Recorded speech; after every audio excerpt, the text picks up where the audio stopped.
Bonjour et bienvenue au Magazine de la Santé, ravi de vous retrouver et merci d'être là pour cette nouvelle semaine en notre compagnie et notamment avec Régis Boxelet. Bonjour Régis. Bonjour Benoît, bonjour à tous.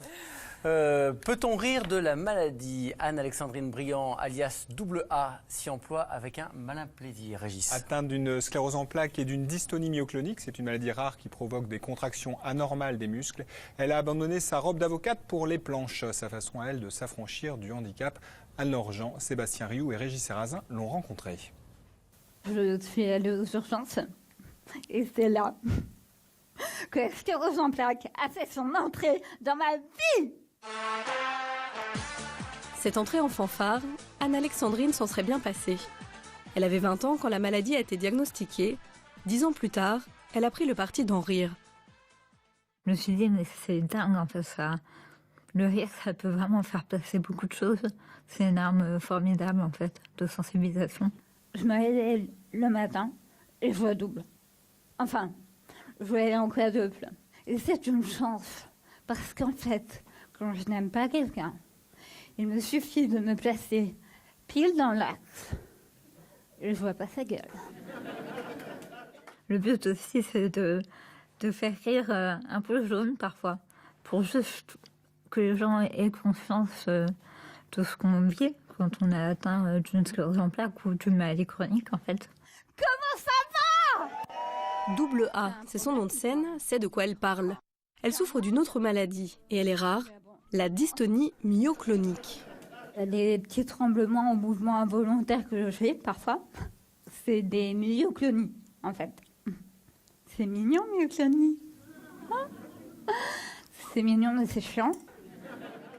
Cette ancienne avocate a tout plaqué pour monter ce spectacle avec l'aide de Benjamin, son producteur, metteur en scène et accessoirement son mari.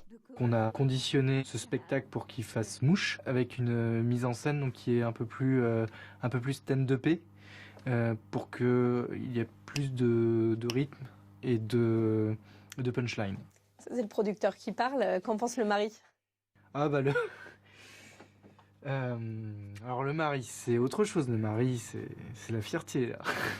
Émotion, c'est... Il faut dire qu'il a fallu du courage à AA pour mettre en avant ce que tant d'autres malades s'efforcent de dissimuler. Déjà que quand tu vas à l'hôpital, tu ne te sens pas bien. Cadeau! Ta vie comme une merde. Cette robe chemise, chic et casual, fera parfaitement ressortir le teint blafard du patient et le liquide translucide de ses perfusions.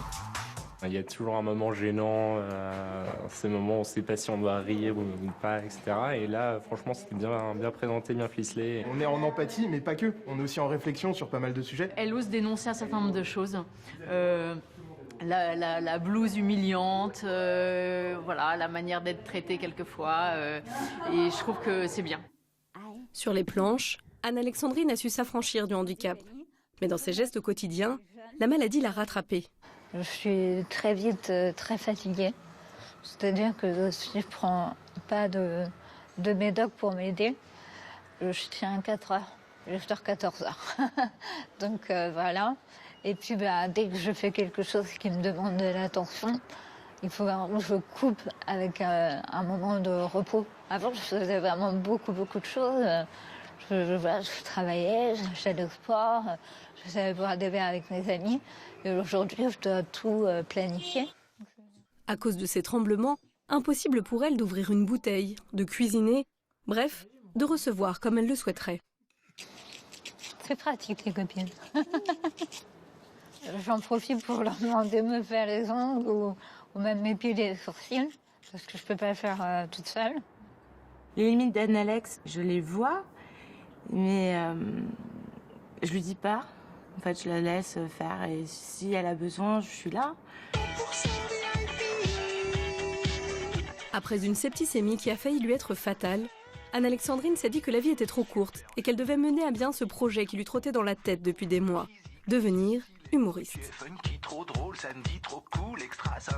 Il y a autre chose qui m'appelle, je sais pas, qui me maintient et qui fait que je tiens, même si la fatigue est là et que je sais que demain, je vais passer ma journée dans mon lit pour me poser.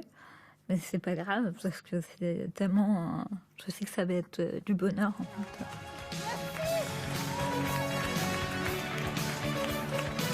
J'aurais jamais cru que je pouvais faire ça de ma vie, en fait. Et je trouve ça merveilleux, franchement. Voilà, et ce spectacle est encore visible quelques jours au théâtre de Ménilmontant. On vous met tout ça sur allodocteur.fr, bien sûr.